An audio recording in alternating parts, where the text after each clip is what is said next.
pasteurized milkshake, bartender, with a swarmy yogurt chaser. No kidding? Fool around with me, will ya? You ornery mange-bearing coyote.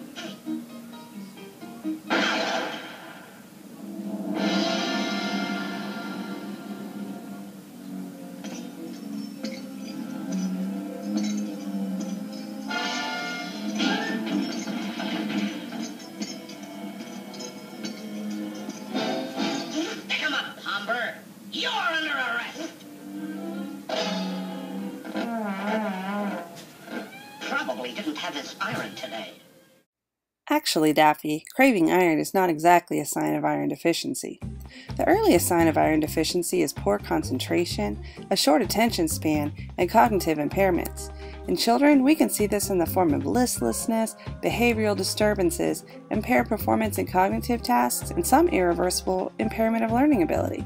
In adults, we can see disrupted work performance and reduced work productivity. In both children and adults, this brain overactivity is thought to be related to an impaired breakdown of GABA, an inhibitory neurotransmitter in the brain, in which iron plays a role. Iron deficiency, if not corrected, can worsen to iron deficiency anemia, which is characterized by red blood cells insufficient in hemoglobin, an iron-carrying protein in red blood cells. Anemia can have other causes as well, including insufficiencies of folate, vitamins B12, and B6. So what are symptoms of iron deficiency anemia? What are some signs that you or a friend could be deficient in iron? Well, the most prominent symptom is fatigue.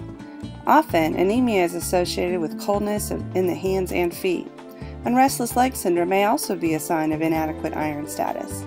Let's look at some other signs that your doctor or dietitian may consider during an exam.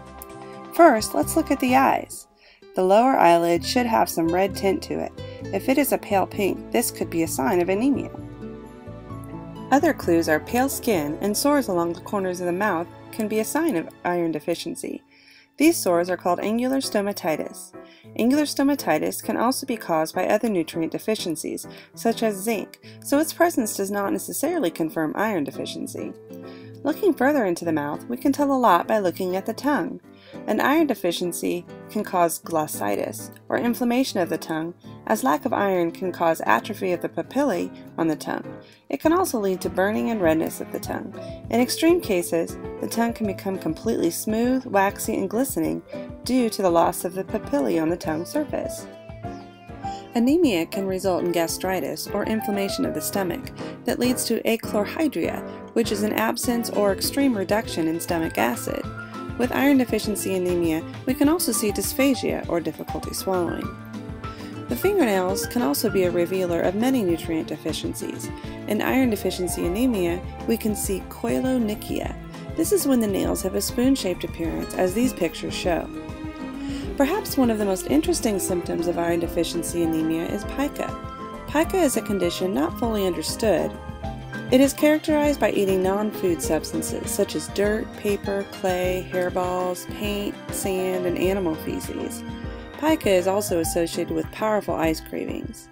Pica, also known as geophagia, occurs in some cultures today as a ritualistic behavior. Historically, it has been observed by the Greeks and Romans and was recorded as early as the 13th century. In the 16th century, a medical book documented geophagia in pregnant women and children.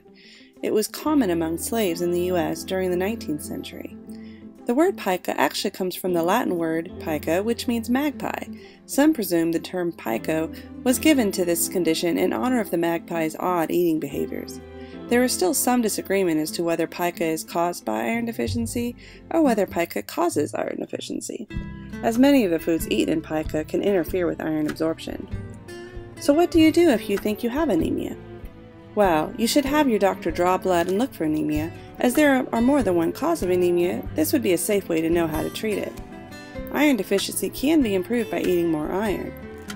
Meat, poultry, and fish are all very good sources of iron, particularly heme iron, which is readily absorbed.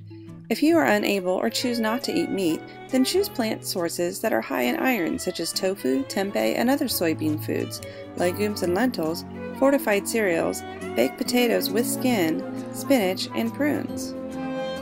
Also, iron absorption will be improved by consuming it with an acid. This acid can be any food high in vitamin C, such as oranges and other citrus foods, tomatoes, red peppers, and strawberries, for example. Another great way to increase iron intake is to cook with cast iron. Iron will be absorbed into the food as it is cooked, especially if it is an acidic food. Also, if you are anemic and you are a big consumer of coffee or tea, you may be worsening your anemia, as coffee and tea inhibit iron absorption, so try to limit tea and coffee to no more than 1 to 2 cups a day. If you are anemic, it would also be a good idea to take a regular multivitamin, multimineral supplement with added iron to make sure you're getting enough B vitamins, zinc, and other cofactors that can enhance iron's use in the body. It is really important to see a physician if you think you may be anemic. Inadequate iron intake can lead to iron deficiency anemia, but other health conditions can also be a root cause, so you want to make sure you don't have something else causing the anemia.